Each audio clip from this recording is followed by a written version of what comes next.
Tonight on IFAF. Idaho Falls and Fire and Ice. And that's just young people in general. Yes. They're young, dumb, and full of optimism. It's like when you go to the dentist and he's got his fingers in your mouth and he's like, how's your day? Yeah.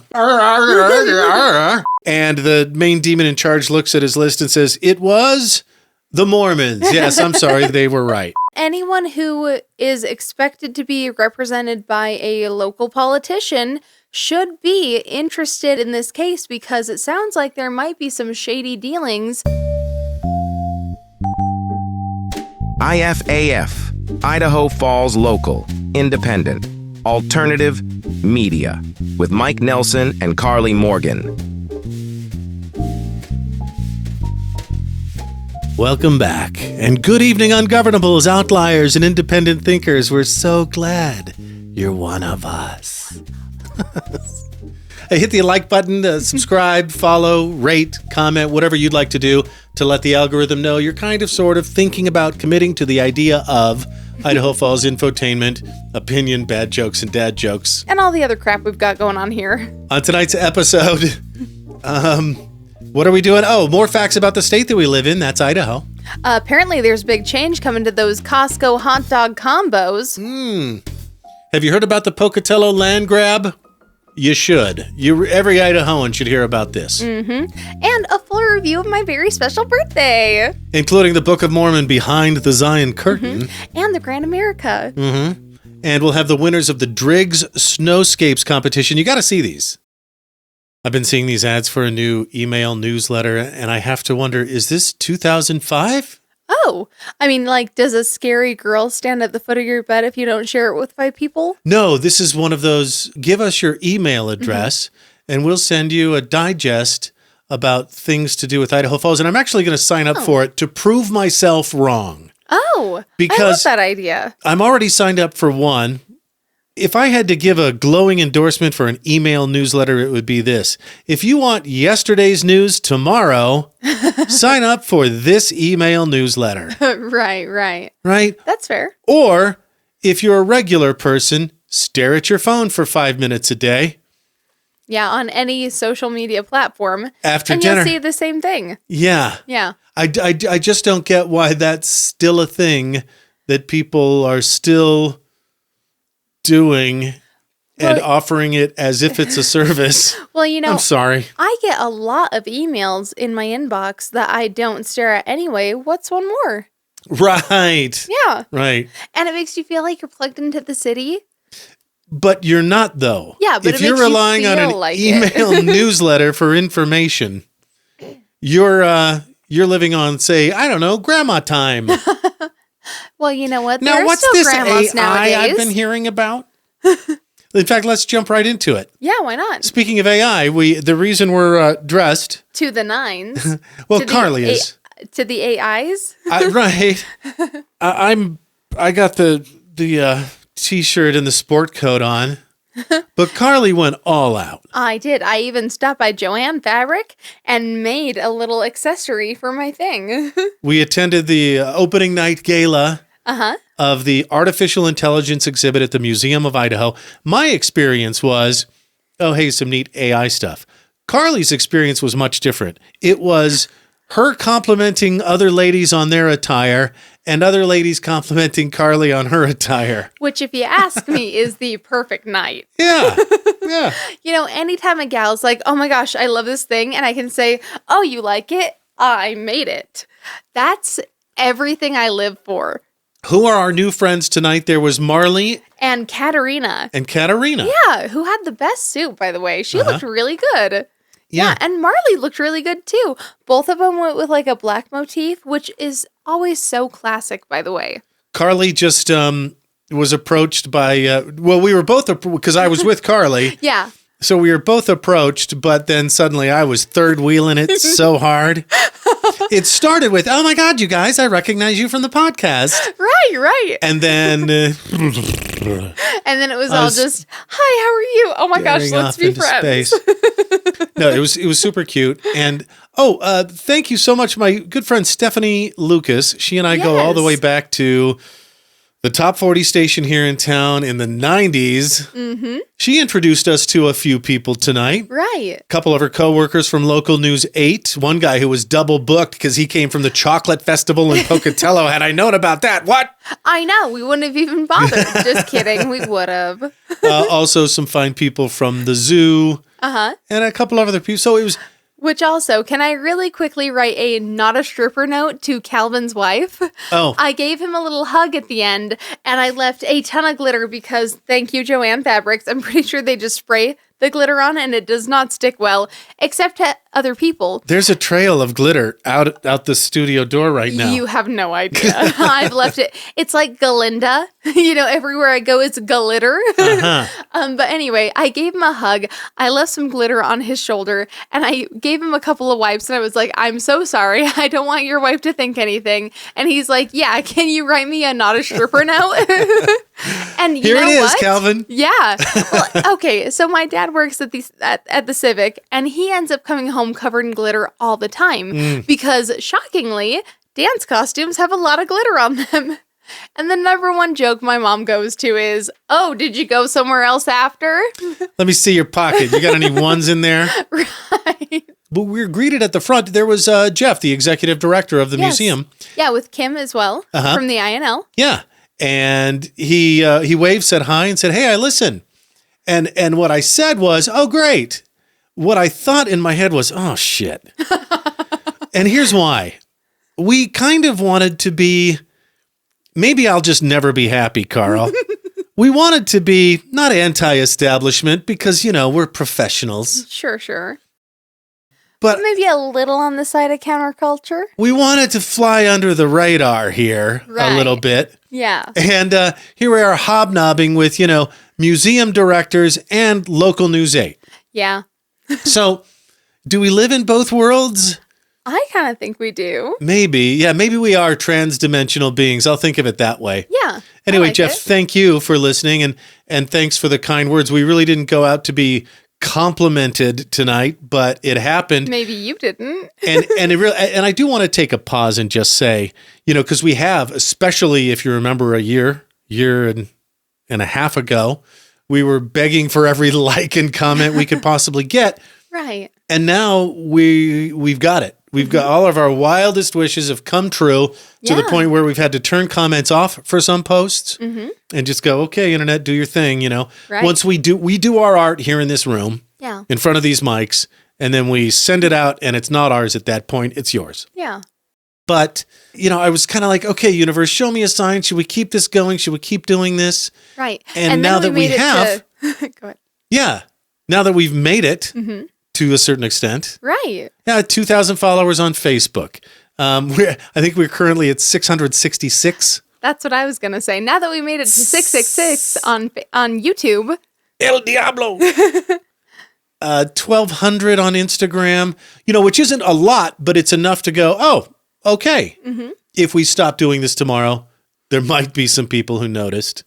So we went to the Museum of Idaho Artificial Intelligence exhibit. What'd you think? One thing that I thought was cool is that this has 15 interactive exhibits, and it reminded me of how the last one, the Boeing one, had that one really cool interactive exhibit where you could make your own little aircraft and fly it around and stuff. Yeah, interactive exhibits are always fun. I'm a hands-on guy. There's a lot of reading if you want to do it. You don't have to do it. Right. But they showed, how facial recognition works. Yes. And they showed how AI thinks. Yes. They had like a flow chart. Yeah, which for I thought a dessert, cool. I think it was. One was for a dessert, one was for a striped critter. That one I liked more. And so I got pulled aside by one of the volunteers who was telling me about some of the exhibits. And he showed me the striped critter one. And I thought to myself, how interesting is it that AI sort of has to live in the majority of it? Because all of the animals on there were, sort of the basic striped critters, For example, humans actually have stripes, but we can't see them because our eyes don't perceive it. However, our cats can. So it's sort of funny because you look down at your little orange boy and you're like, you little stripy guy. And he looks up at you and he's like, you big stripy guy. One thing they didn't cover that I think is hilarious, and holy shit, did not see this one coming. Right. You know how I sometimes like to just dream about the future and go, well, if this is true, what's going to be true in the future? Yes. AI is now, so they draw from all the images that it can find on the internet to create a thing. Yes. Well, there have been enough AI images created now, the ones right at the beginning, the genesis of AI, that give you that uncanny feeling, that it's now drawing from those images and is actually getting worse. That's funny.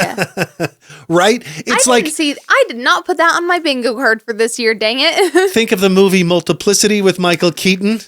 I like pizza, Steve, where his clones make clones of themselves. Okay, Xerox of a Xerox. Yeah, exactly. A copy of a copy. There's a Family Guy episode like that with Bitch Stewie. There's a BoJack Horseman episode. Bitch Stewie, that's a funny one. And they both dissolve at the end. Yes. And then Brian has to lick it up because he's a dog. Yeah. But, it's, super gross.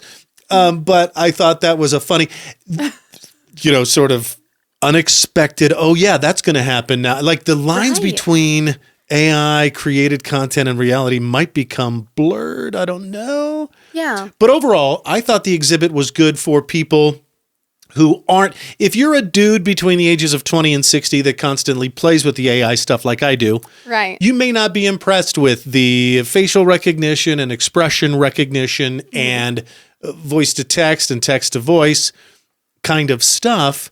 But if you're not into that, or, kids and seniors particularly, are really going to get a kick out of this. Who is like on Facebook and that's it.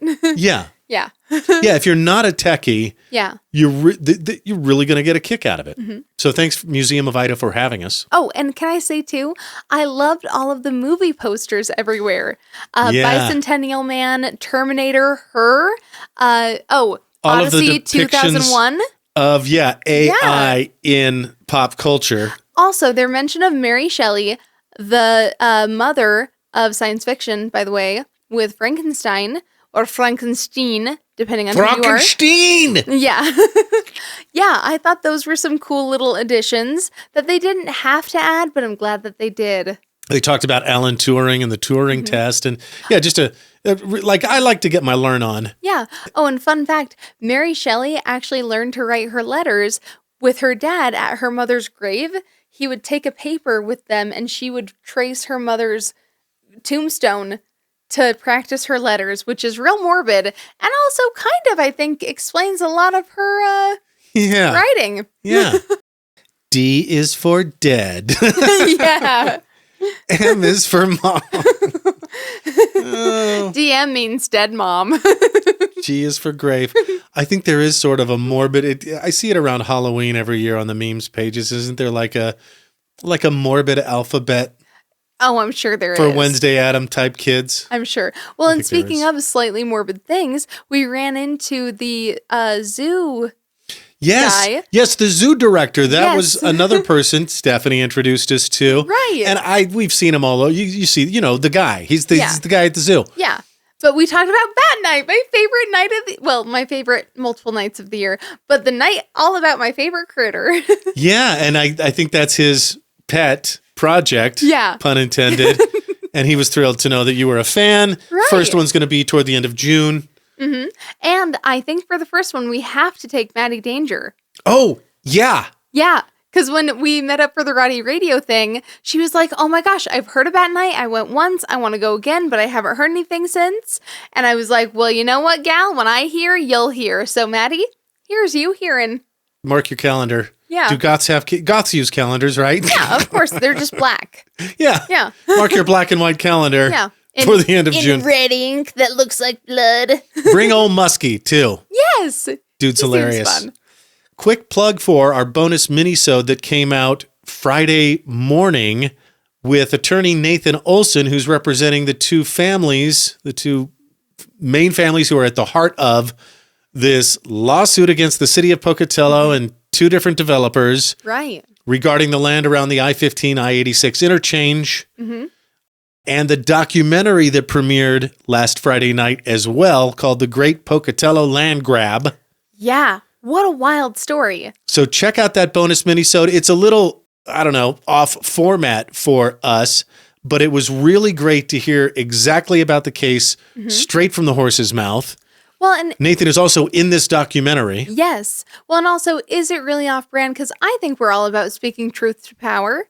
Right, and that's a not to oversell it, but one of the reasons we'd love for you to check it out is this whole documentary and his appearance on our show was as our very first guest, by the way. Yeah. I don't know if it counts because it was furniture for him. Yeah, a bonus episode. Yeah. But it's so important to raise public awareness about this. He gave an example of the court case against the city of Pocatello that he won, where everybody who paid Pocatello utilities ended up basically getting a check because they were being overcharged. But he said, the city was dragging their feet, working on this thing with us. And once we raised public awareness about it, 2 months later, or shortly thereafter, it was settled. And so that's what we're hoping. I mean, I think he's pretty much, as we understand his story, been shut down by the city of Pocatello. So they're going all the way to the Idaho Supreme Court. Right. Well, and anyone who is expected to be represented by a local politician who feels like they're not being heard should be interested and invested in this case, because it sounds like there might be some shady dealings, in the shadows. Does. To the tune of $20 million just through the Idaho Department of Transportation, and perhaps by his estimates, 50 or 60 million taxpayer dollars through the city of Pocatello. Yeah, so if you're a taxpayer who feels unheard, this might be the doc for you. It plays at the Real, REEL Theater in Pocatello. If you're Googling show times. Goggling show times. Googling show times at 7:30, at least through this Thursday. Maybe it'll continue. This is part 1 of what they believe is going to be a 4-part mini-series. Which is pretty cool, by the way. And Netflix, Hulu, if you're watching, pick it up. Yeah, why not? We want to see how this thing ends. We don't even know how it ends yet. Well, and also, can I say, if they can put Hot Frosty on Netflix, which, as fun as it is, kind of sucked, they can put this on Netflix. Yeah. And this kind of rocks. So Nathan Olson, not just because you're my longtime friend. And my good buddy. You can find his offices, by the way, Olson and Taggart on the corner of 17th and St. Clair. You've probably seen the sign. You are IFAF this week. Crisp high five, 21 finger gun salute, and chef's kiss. To you for representing the people. Yeah, stick it to the man. All right, more comments and follow-ups. I don't know what. Maybe I was on mushrooms last episode when I tried to pronounce psilocybin. Oh. Really easy. Well, yeah, but we don't usually... I didn't know it was going to come up. I didn't practice like I have now. I've also heard it's psilocybin. Yeah. But anyway, psilocybin is the chemical found in magic mushrooms. Yeah. Well, and can I also say psilocybin, I think, sounds more fun and more like what it should be called. Psilocybin? Yeah. Whatever the hell they are. They're not legal in Idaho. Nope. That's why we don't know how to pronounce it. Another, I don't know, brain fart / senior moment, whatever you call them, juveniles, by definition, are minors under 18. So when I asked the question about the Jefferson County Prosecuting Office not outing the people who were responsible, according to them, for the loud booms featuring the tannerite, I said, what, are they minors? Because you didn't say that either. They did say that. Oh, yeah, they did. That's what juveniles means. Sometimes... Well, I feel bad for not catching that. I think of juvenile, in my old get off my lawn age, I think of juveniles as anybody under 25 who can't rent a car. Oh, yeah, no. Yeah, no, those are just minors. By legal definition. Yeah, that's why they're juvenile delinquents. Juvenile is. Yeah. Okay. Arguments about the fact that Idaho is a landlocked state on the internet. People wanted to debate that, and a few of them had a... really easy, quick Google search, people. People also still want to debate the fact that there's a national park in Idaho. There isn't. There's not. 1%, 22,000 acres. Well, and also... a rounding error compared to 2.2 million acres that is all of Yellowstone. Yeah. And if you look at a map of all of the national parks and they've got the little red dots for each of them, not a single one of them red dots is in Idaho. Let's bring up a map now so you can see it with your special eyes. Okay, there it is. Jeez Louise, people. I think they just really need a win. And you know what? For all you people who just need a win, you are a winner. I'm proud of you. When I see all of those inane, I was today years old when I found out something that's actually not correct. Right. That's when I want to argue on the internet. Sure. But when we're just stating an easily Googleable fact, like Idaho is one of the 27 landlocked states, or there's 63 national parks designated as a national park by the National Park Service, even though it manages another 319, it takes just as long to Google it and fact check us as it does to argue with us on the internet, which is why we've turned the comments off on some of our posts. You know what? And also, did that one guy who was employed by the National Park Service ever get back to you and you said, even you designated differently? Well, that's how you know he was wrong. He decided to STFU. He decided to goof. Good. Sorry, buddy. Here's to you, buddy. Anyway, but someone did bring up a really good point, which is, hey, there is a seaport in Idaho. Did you guys know this? In Lewiston, there's a port of Lewiston. Right. Yeah, I did know that. Lewiston is where the Snake forget about it a lot, though. And the Clearwater converge to form the Columbia. Right. It is the farthest inland seaport, I believe, in the United States or in the western part of the United States. Which is pretty cool. 400 miles in. But the reason why we're still a landlocked state, one of the 27, landlocked by definition, if we're going by definitions, national park and juveniles. If words have meaning, which I think they do, which when expressing yourself, I think they do. Yeah. Although it's a double-edged sword because sometimes we hope that you know what we meant when we say the wrong thing. But if words have meaning and landlocked has a definition, that means a state without direct access to the ocean, a gulf, or a bay. Okay. And we don't have direct access to the ocean via the Columbia River from Lewiston, Idaho. Okay. So there's that. Also, as we were talking about the naval base on Lake Pend Oreille in Bayview, Idaho, up north there, some people mentioned, I didn't know about that one, but I knew about the one in the Nevada desert. What?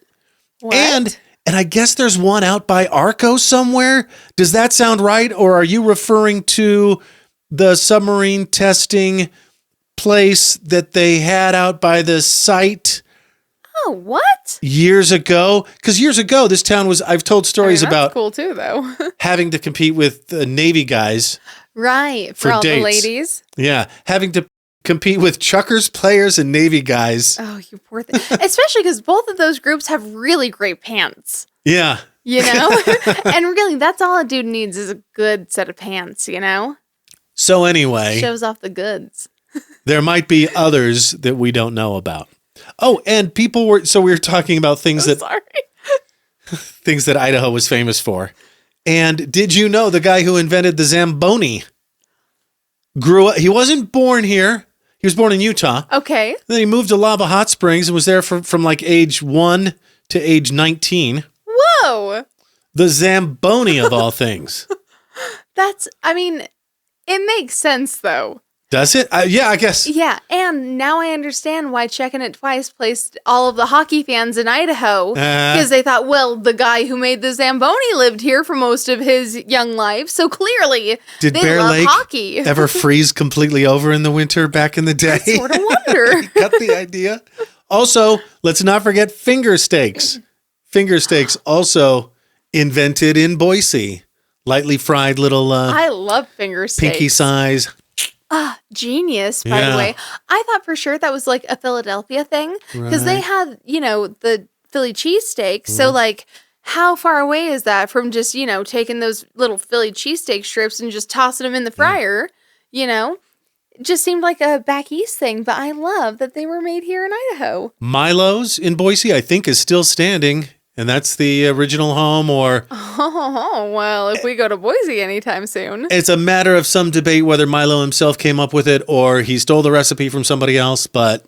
Probably a worker. Yeah, he either did it himself or made it famous. Hot. And our final follow-up, I saw an ad for Transparent Idaho. Oh, yeah? The website that we said, great concept, but does the mayor of Idaho Falls really make $48.08 annually? Also, I'm so glad you picked that up. That was a really astute observation. But the way the website is it's obviously columns and rows. It's a spreadsheet that they imported, and you can view it in the little window for whatever city you choose. Right. And so I thought, well, it's either the state comptroller's fault or it's the fault of the city of Idaho Falls for sending a table that was sorted incorrectly. Right. Or whatever. So anyway, I saw an ad and I was like, ooh, do I be that guy?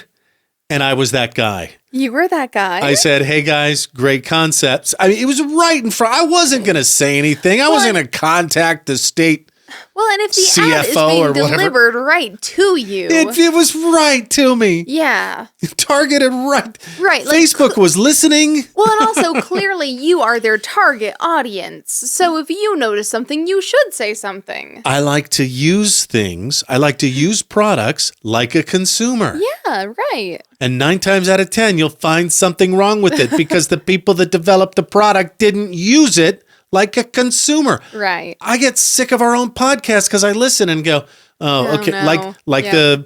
This was the first time we had a guest in the studio. Okay, Nate's color correction, the note to self, we used a different camera. Like an idiot, I recorded it like 4K, 60 frames a second when I should have been recording it 1080p, 30 frames a second. Right. 29.97 NTSC standard frames per second. Mm-hmm. But, that's just what I do. Yeah. Man. Yeah. His mic could use a little gating and compression, and it's not say easy more living keywords, Daddy. with me or as me. Anyway, I replied and said, great concept, guys. But double check the Idaho Falls data. They said, great point. Thank you. We'll look into it. So will they fix it? I don't know. Probably about the same time that the Visit Idaho Falls experience actually gets a sign that reflects their name change from a year ago. Will they fix it? I sure hope so.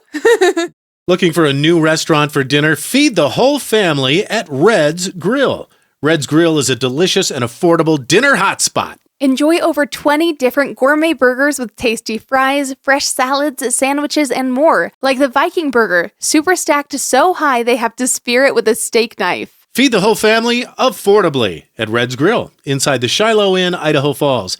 Mention IFAF to get 20% off your entire meal. Alcohol not included, you party animal. Ladies, go thrifting for the new year at Elsie's Closet Upscale Resale, Idaho Falls' only thrift store just for women. Right now, save on blouses, sweaters, dresses, boots, and jewelry, knit cardigans, layering pieces, and bags, and now featuring Bumble and Bleach soapery. Elsie's Closet. Find trendy, sustainable fashion that's budget-friendly. Look for the pink sign downtown on A Street. It's not just a stop at the thrift, it's a whole vibe. We're dedicated to having fun here on IFAF, just like we're dedicated to serving you when it's time to sell your home. Mike helps Idaho. And when it's time to make your move, we can help you too.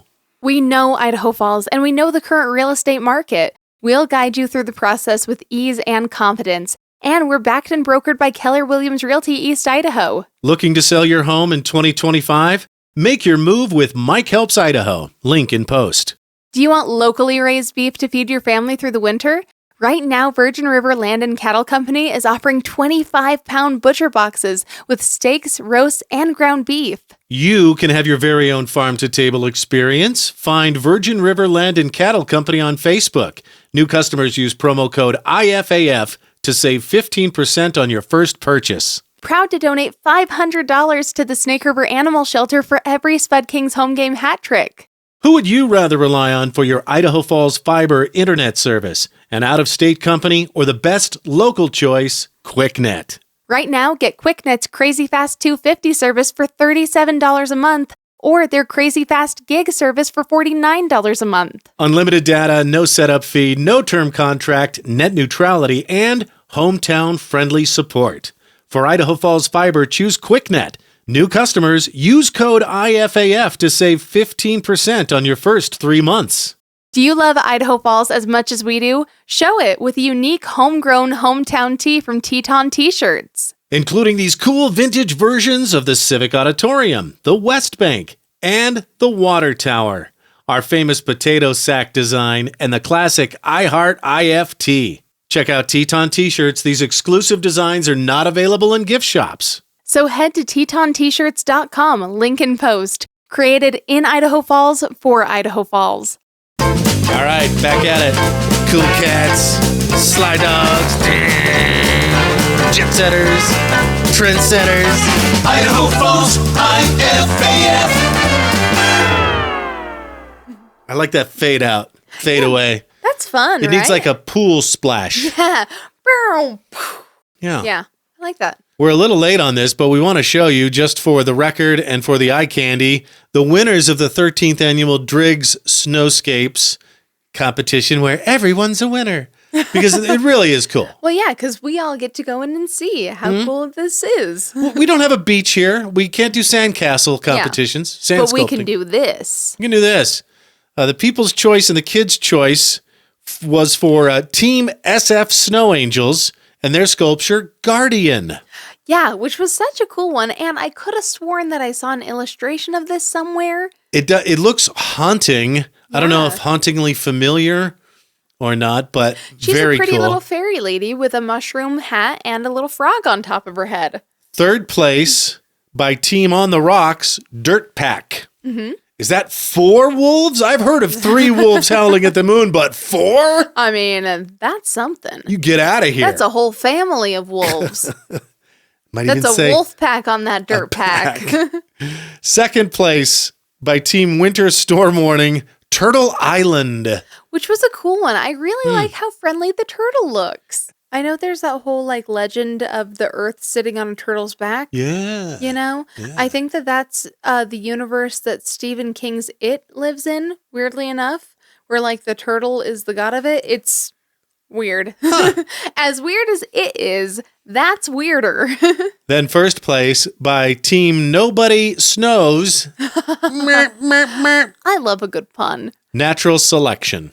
That was pretty cool. It's got a big old, is that a crocodile or an alligator? I never know. I think it's a crocodile because the nose looks a little more rounded. Alligators have a slightly more pointy nose, but I didn't look that close at it. And to be fair, from the side, it's easier to see it if the jaw's closed. Yeah. Where the jaw's open here, it's a little harder to tell. So. And a lion with a glorious mane. Yeah. Is that Aslan? Probably. Well done, Air Buddy. We'll put a link to the post so that you can see them with your own special eyes if you're just listening. You know, I have to wonder if the way that the concept of that last one came up was, who do you think would win in a fight? An alligator or a lion or a crocodile? Well, and they're both apex predators, right? One's in One's a mammal, one's a reptile. One's in the water, and one's one's on land. That's the point. In the Sahara. Safari. There's Sahara, Safari, Savannah. Savannah is the word I'm thinking of. But I have seen a jaguar rip a crocodile out of the water and eat it. That sounds right. That was just like those cats will go over and steal someone's fish and walk around with it, slapping them in the face. Damn nature, you scary. Damn nature, you scary. Nature DGAF. Ain't that the truth? Did you hear about this? And I'm so happy about this. Costco is bringing back Coca-Cola. They've had Pepsi for the last 13 years in their food court. Glad. They're bringing back Coke, baby. Yeah. Okay. Now, as someone who doesn't like Coke or Pepsi, in the sense of I'm not really a cola kind of gal, I do think that Coke tends to have a better selection of, secondary sodas. Okay. So I'm also Sprite. Yes, I like Sprite. I like Sprite and I like root beer. So yeah, Pepsi doesn't really have a good one of either of those, but Coke does. So big fan. Can't wait to go. And the $1.50 price gonna stay the same. Mm-hmm. Excited about that. And then can we talk about the Detroit rapper Dank DeMoss? Which can I lovingly point out that her name does kind of sound like dumbass. You're not wrong. You're not wrong. We're not saying she is a dumbass. No, but when I as but soon that'd be as an you easy said joke. It to me, I said, Wait, like, Wait, is the who? joke? I genuinely thought that maybe that was like a pun or she was trying to be funny or something. That certainly could be the name of a rapper in a Mel Brooks movie. Right. Like, I sort of assumed... With thinly veiled puns for names. Yeah, I sort of assumed that it was kind of a jokey joke where they were like, ha ha ha, dank dumbass. You know, like, you smoked some dank and then you're a dumbass. Well, I don't know. First, let's tell you the story. Now, her weight is important here to the story because her weight equals her size.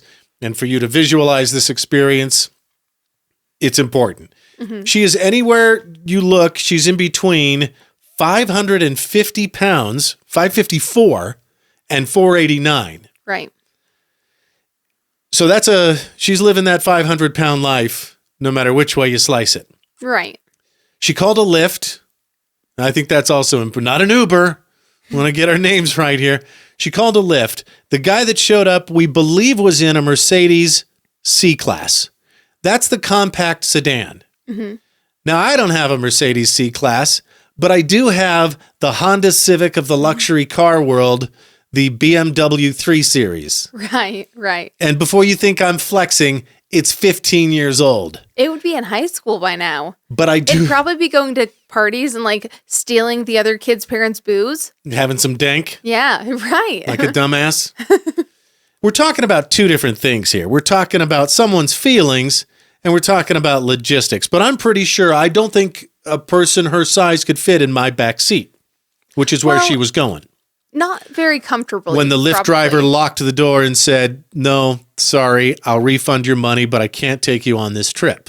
Mm-hmm. And she said, what are you talking about? I know my size. I know I can fit in there. And he's like, no, you can't. And then he said he made up some excuse about his tires. And she videoed the whole thing. Once he said, I'm not going to pick you up and give you a ride, that's when she started videoing. But we want to show you this. Here she is in the passenger seat of a rather sizable truck, but almost barely fit in the passenger seat of a rather sizable truck. I'm not sure she could have fit. Humans are squishy. Like, she probably could have. True. She probably could have made it work comfortably, maybe not, but also, like, who cares if she's willing to pay for it, I guess. And there are actual logistic issues that go into this thing, specifically the axle weight on the car. Yeah. It's called a MAM. Mm-hmm. And I didn't write down what that stands for, but that's basically the weight that can go inside the car that the axles can support. Right. And I think it was like 1,000 pounds in the back. Yeah. And if over half of that is on one side. Well, one quadrant, because it'd be on one side and in one upper or yeah, but if there's half. Two axles. Yeah. Oh, yeah, I guess I'm that's talking true. about, yeah. You know, that does become a logistics issue. Let's talk about just size, period. Mm-hmm. You know, I'm a 6 foot tall, under 200 pound man, and I'm uncomfortable in airplane seats. Right. I'm really uncomfortable at a show at the Civic Auditorium. You know what? My dad fought real hard to get the bigger seats. Yeah. And thank goodness he did, because any smaller and that would be insane. Certain mats can only occupy certain volume. Right. So I kind of get it. I also get, though, that in Michigan, weight is sort of like a protected class. Right. And I don't believe Lyft drivers are supposed to refuse service based on a protected class. But I also think that because it's not a Lyft employee, it's a contracted employee, it's their car. You know, that's the point that I want to get at here, is at the end of the day, if damage was done to that person's car, who's paying that? Yeah. Sure, she ain't Lyft, the multi-million-dollar company. It's that one guy. Somebody throws up in your Lyft, you're cleaning it up. Right. Well, and not only that, but like at most, this is a $20 ride, and that could be a $200, $2,000 repair, depending on what happens. And here's the most damning thing is the public opinion. You go to her Instagram, and people are flooding her with, oh, girl, no, you didn't. Right. One Lyft driver made a point like, I refused a fare once to a girl who was only dressed in a thong. Right. You know, she's like, I transport my kids in that same car. You know? Yeah. So a lot of people saying it's a publicity stunt. Ain't nobody ever heard of Dank DeMoss before this. Right. I have yet to listen to any of her music, but apparently she's a performer in nightclubs and stuff. Mm-hmm. But I'd love to hear some of her stuff, see if it's any better than, the AI songs that we inevitably tack on to the end of every episode. I wonder what it'll be this time, kids. I wonder if you should try to make one in the style of Dank DeMoss.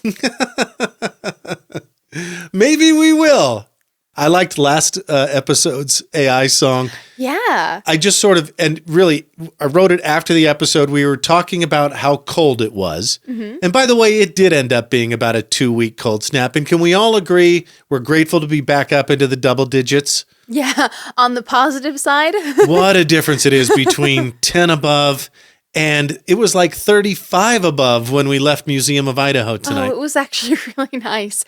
And at night, it's just by so the nice. way. Yeah, the at 10 o'clock at night. The sun was down and it was still double digits. Oh, that was cozy in my soul. But maybe we'll write a song, and we just want to mention, for the record, in case it's not clear, I feel like sometimes we don't have to say these things, but then I listen to other podcasters who over-explain their feelings, so we'll say it. We condemn discrimination of any kind ever.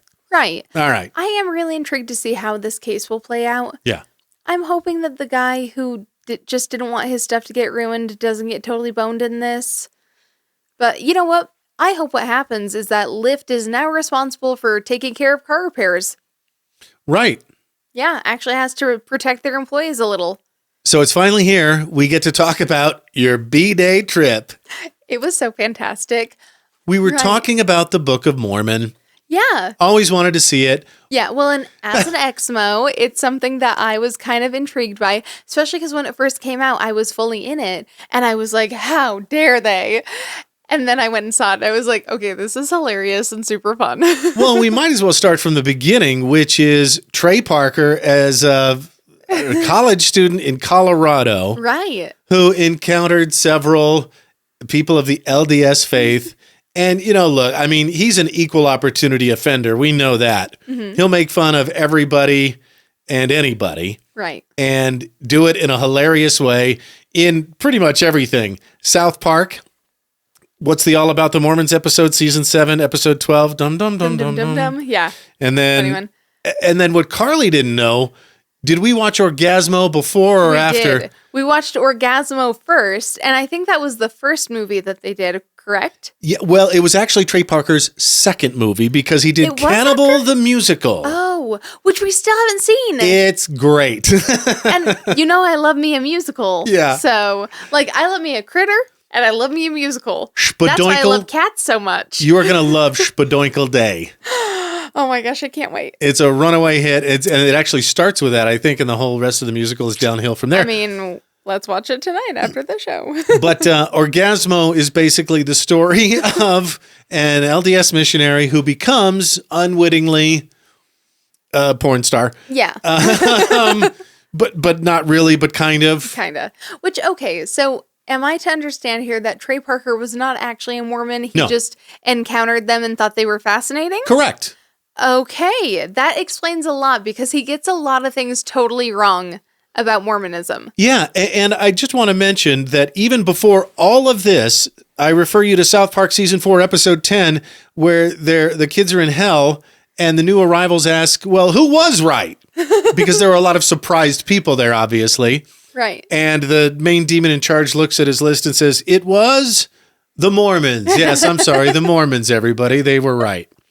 So I'm pretty sure Trey just does whatever the funny joke is. I agree. That said, it was a trip to watch the Book of Mormon. And I know we're 14 years late, but it was a trip to watch it in Salt Lake City because there actually is a song called Salt Lake City. Yeah. That's hilarious. And every time, of course, Salt Lake City or any, main sort of premise of Mormon behavior is mentioned, the crowd just went wild and laughed. And I will say that a lot of the things in Book of Mormon didn't have to be about Mormons. it could have been about anybody, like the song Turn It Off. Right. Yeah. Like a light switch, turn it off. But also that is totally like a big thing in Mormonism. Yeah, well, but it was a big thing in my Christian family growing up. Catholic family. We all stuff our feelings or ignore them completely. Right. Ignore those sinful thoughts, you dirty, dirty beastie. And our service to God and others. Yeah.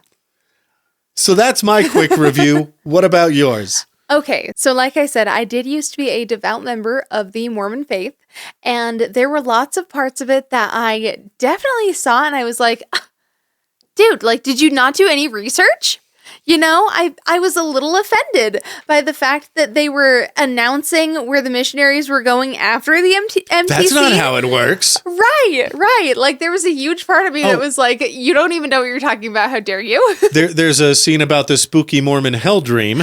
That is my favorite song, by the way, out of the whole thing. Oh, really? Yes. All right. Yeah.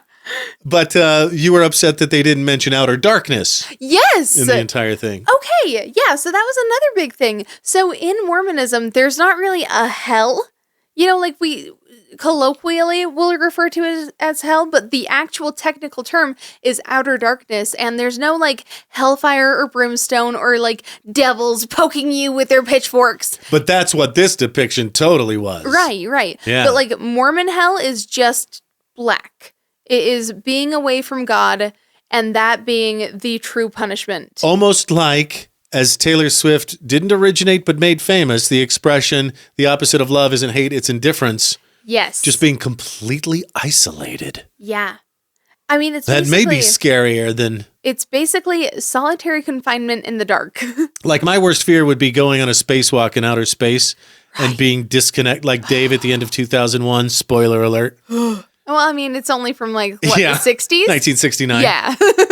But, like, oh, shit, I'm alive and I'm just going to feel myself slowly die now. At that point, I would just take off the helmet. But that feeling for eternity. Yeah. So there were a couple of things that I feel like you'd only get if you were raised in the church. And that makes a lot more sense that he wasn't really raised in it, but was fascinated by it because he does a couple of things that like would never happen in true Mormonism. Like the fact that the companions split up even for a second and the other missionaries are like, well, it's fine because he's getting the job done. Like at that point they'd be like, well, clearly he's only getting the job done because he's f***ing everyone or something horrible like that. Yeah.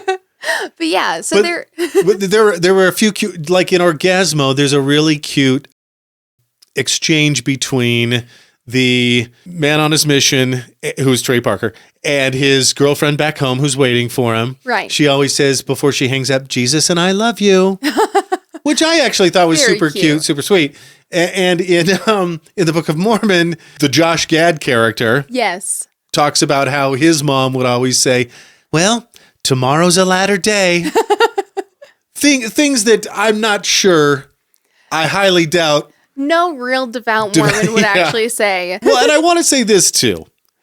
Seeing these things and watching these parodies do not change my feelings or love for my good LDS friends in the least bit. There is definitely a part of me that is really grateful for growing up in the church, because I think that it did instill I think it made me a much more thoughtful person than I might have otherwise been.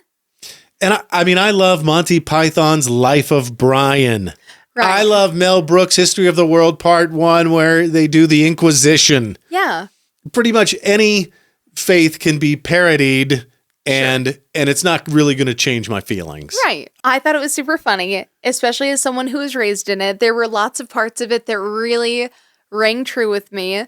Especially the But Mostly Me song. Yes. Where he sings about how he's going to change the world and he's going to help everyone on his Mormon mission and stuff. Like, I saw so many young men leave my church, go on their mission. They're like, I'm going to help so many people.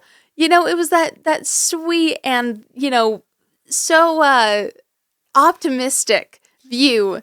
Yes. Well, and in a way, self-centered. A little bit. And that's just young people in general. Yes. They're young, dumb, and full of optimism. Yes. And naivete. Yeah. Psycho Sullivan. But yeah. Yeah. Again, a lot of the traits that he attributed to just LDS people could be attributed to people. Youths in general. Yeah. Yeah. Yeah. Anyway, I thought it was a really fun play. It was super funny. It was, it felt a lot like a live action South Park episode. Yeah. Yeah. And the music was great. And they had some cheap, crude jokes like, we have here on IFAF. And I'm sure that some people rolled their eyes at those, but I was like, You know what?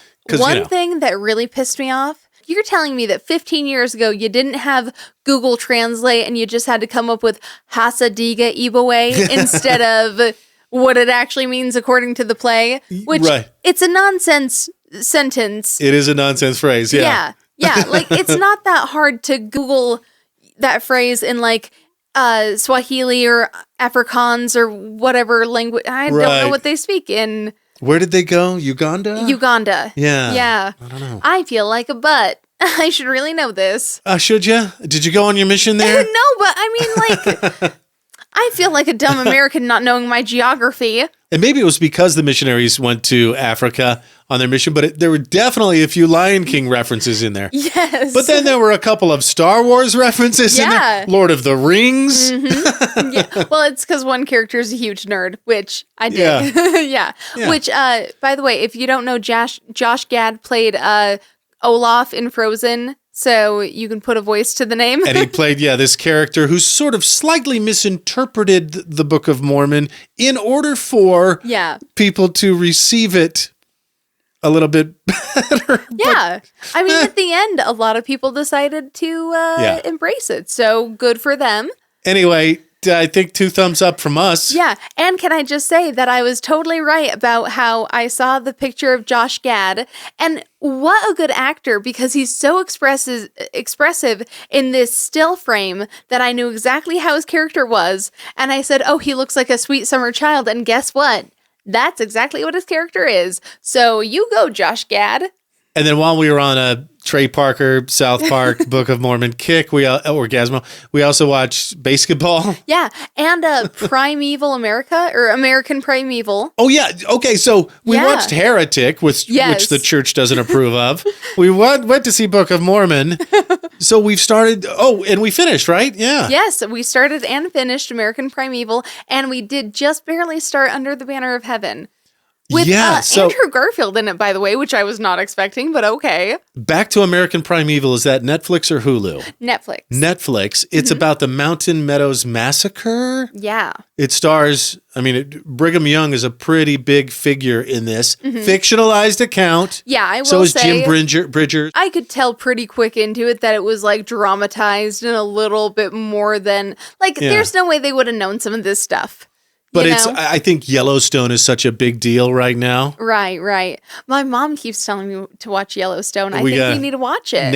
Nathan told us to watch it for this Pocatello land grab thing. So, but now we're watching all the stuff the church doesn't approve of. Just to put it all, we get on themes, you see. Yeah. So we're gonna finish Under the Banner of Heaven, which I really wanted to watch. Yeah. Andrew Garfield. And then I guess, I don't want to say the town was empty, but we were there on a Saturday night to Sunday morning, and I guess JT was in town. Yeah. He may have even been staying at our hotel. Probably. It's the only 5-star hotel in all of Salt Lake City. And let's talk about that. And Sundance, too, was going on. Yeah. We stayed at the Grand America, and the reason I want to mention this is money is precious sometimes, and you save up for these things. Right. And you budget for these things. And oftentimes, you want to make sure you're getting the maximum value for the money you're spending. Right. There's only one 5-star hotel in Salt Lake City, and that's the Grand America.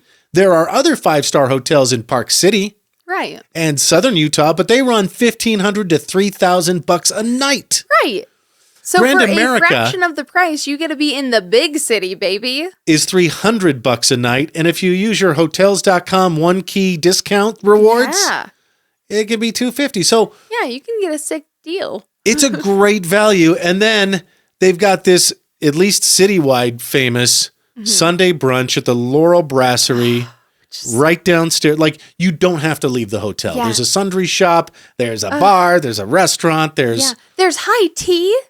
Yeah. Coffee shop. And I think the Sunday brunch it could be $65. It could be $69. Somewhere in there. Yeah. But check this out. Where else can you get an omelet and a prime rib and these desserts? Oh, and the best macarons. The best macarons. These waffles. and a nice crepe. And look at all this seafood. It's not really about, I don't think you eat $65 worth of food. I think you can. Yeah. But it's about ease. the unlimited choice that you have laid before you. You almost feel a little guilty. Yeah, and that salmon tartare that they had was just my God. fantastic. It's amazing. I went back for seconds of that because it was so good. And then this band plays. Yeah, and they're so good and they're so fun. And they were playing the theme song to what's that one with the puppets? Okay, speaking of South Park, so I'm standing in line waiting for a crepe and I start singing America. Fuck yeah. I thought, why am I singing that? The band was playing it, which is brilliant because you can get away with a lot when you only play instrumentals. Yeah, which also they like to play a little bit of jizz sometimes. Mm-hmm. Like the Star Wars Cantina music genre is jizz. Uh-huh. As much as Disney tries to retcon it as something else. Yeah, matter of fact, I even found that vintage banner that I sent to you. Oh, yeah. That says, I love jizz. Yeah. Yeah. Uh-huh. Back before, the South Park guys got a hold of that word. Yep. Whoops. Anyway, it's a great value, and we'll just throw that out there. And we went to our favorite place afterwards. It's not, Fashion Place Mall or City Creek necessarily. It's a great mall. But there's this place, Station Park. Yes. Mm-hmm. Centerville, Farmington area. About that area. Let's say Farming. You get off of the same exit that you would for Lagoon. Yeah. Yeah. And then go a different way. Yeah. And it's just fantastic. It's got this place called It's Sugar. Which is so fun. Bulk Pez. What? Yeah. In fact, we picked up a couple things for future treat times. Yes, and they're very exciting. I'm so stoked. Yeah. It was perfect. And of course, you have to end with some In-N-Out. Oh, it was so good. Yeah. You know about their secret menu. So, of course, they have a chocolate shake, vanilla shake, and strawberry shake. But did you know you can get the Neapolitan? Oh, and it's so good. I don't know what order they fill it in, but if you take the straw and start sucking and do this with the cup. Does it taste like jizz? No. Tastes like Neapolitan. But I bet the internet could have some fun with what I just did. Now, I think All it right. goes chocolate, vanilla, strawberry, because I had to work my way up to strawberry. I know I did a... Yeah. Well, what? All right, let's hit this. And that's the jingle. Jingling.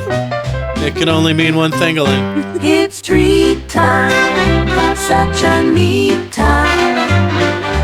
Better than smelling feet time. Today we're trying Snickers Pecan. Is it as packed with pecans as the other is with peanuts? It's treat time.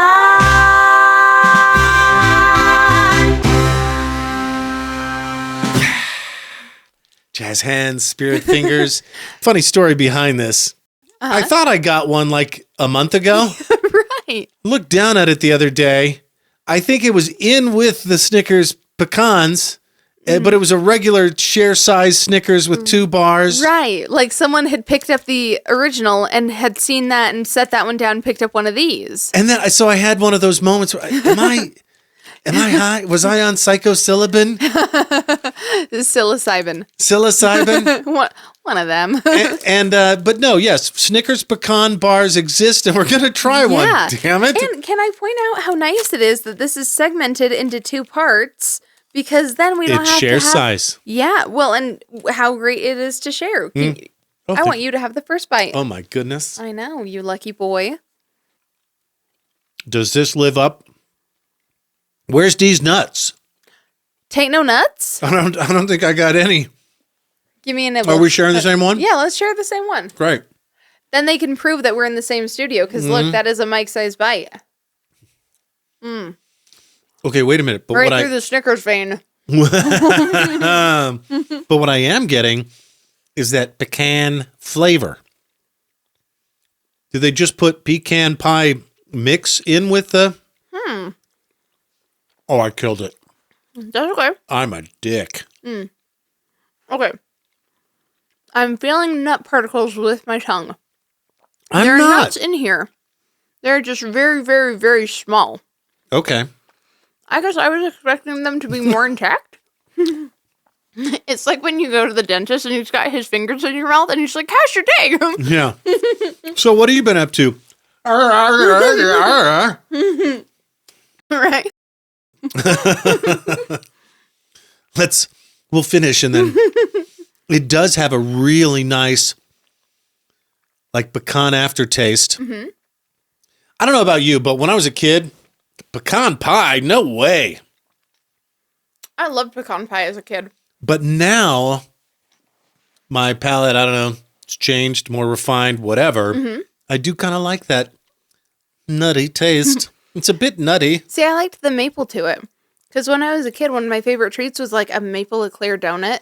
Specifically the kind that was shoved with or stuffed with vanilla pudding. Okay, that's what thank you for identifying that. I couldn't put my finger on it, but is there maple in pecan pie? Sure is. Okay, that's so I loved pecan pie as a kid. Can we hit some more of this? Hell yeah, we can. Let's party. I'm getting the first bite first, though. Do it. Right through the Snickers vein. This is a nice fresh one, too. Oh, as is evidenced by the caramel. I'll tell you when you got it all. You got it. What a pro you are. Wow. Thank you. Okay. I actually saw some We were talking pecan. about people photoshopping something earlier. They're going to Photoshop that. You actually see some pecan? Yeah. I see it too. Mm-hmm. Yeah. Well, Yeah. to be fair, pecans are a much softer nut than peanuts. So it makes sense that they might be a little harder to detect. But I could definitely, like, feel some with my tongue before. Don't laugh. Are you serious? Mm-hmm. Oh. Is it your birthday? Woo, woo, woo. Every so often, you'll taste a limited edition candy or item that comes out, and you'll hope it sticks around. Mm-hmm. This is one of those.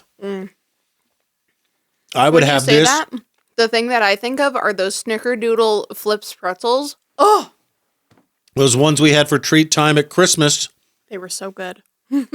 This is really nice. I would choose this over a regular Snickers any day. You know what? I don't know if I would. It is fantastic, but I do feel like the peanut in the other Snickers balances out the chocolate and nougat in that. Whereas this one, it feels a little too... I don't know, it feels almost too nougat heavy. This almost tastes like, it came from a box of chocolates. Wait, at the very end, that is really nice. And I do taste that little extra maple. You know when you get the maple creams from the box and they're so good? Yeah. Add caramel and pecans to it. That's what you got here. That's pretty damn good. All right, well, what's my least favorite thing in the world? Sticky hands. That's right. So let's wrap this up. What's coming up? Love it. All right. So we've got the annual Lava Hot Springs Fire and Ice Winter Fest, which is back with activities for the whole family, by the way, this weekend, February 7th and 8th. And both days will have a market fair and a variety of food trucks. On Friday, you can choose between a beer tasting or a wine tasting, which is always kind of fun. I think that sort of divides you into the two genders. Just kidding. Let's see here. And then they've got the original Harlem Globetrotters 2025 World Tour presented by Jersey Mike Subs at the MAC. I'm not going to say the full name because that takes too much time. That's going on this Saturday at 2 p.m. And there's going to be a Lego build thing for kids from 2 to 5 at Idaho's Innovation Center on Yellowstone Highway. It's going to be $25 for the heart ornament, which is very cute, by the way, and $30 for the love bears, which I will admit is even cuter. So maybe fork out the other $5. So it's like a Valentine's Day event. Yeah. And if you like Lego and Valentine's. If you like Legos and love. It's perfect for you. Mm-hmm. Well, that's our show. Okay. Stay fresh cheese bags. Toodaloo, my dudes. If I wanna ride in your Mercedes, boy, tell me what I gotta do. In the back of your C-Class, where I'm gonna fit all this ass. In the back of your C-Class, where I'm gonna fit all this ass. In the back of your C-Class, I'm finna put this Dank ass. Yo, this Dank dumbass, I be all AI. Straight as Chevron gas, sweet as pecan pie. Don't be scared, baby, let's see if this fits. I'll get it all in if I do the splits. In the back of your C-Class, where I'm gonna fit all this ass. In the back of your C-Class, I'm finna put this Dank ass. It's cold out here, but it's nice and warm in. Your car so let me in like I'm a Mormon. You think I won't fit? I thought we were vibing. Now you got me tripping like I'm on psilocybin. In the back of your C-Class, where I'm gonna fit all this ass. In the back of your C-Class, I'm finna put this Dank ass. Mass, just let me get in. Accept this gift, or I'm gonna win. I'll sue you and lift. You think I can't fit in all these butts? Boy, you can suck Mercedes nuts, or I'm gonna win. I'll sue you and lift. You think I can't fit in all these butts? Boy, you can suck Mercedes nuts.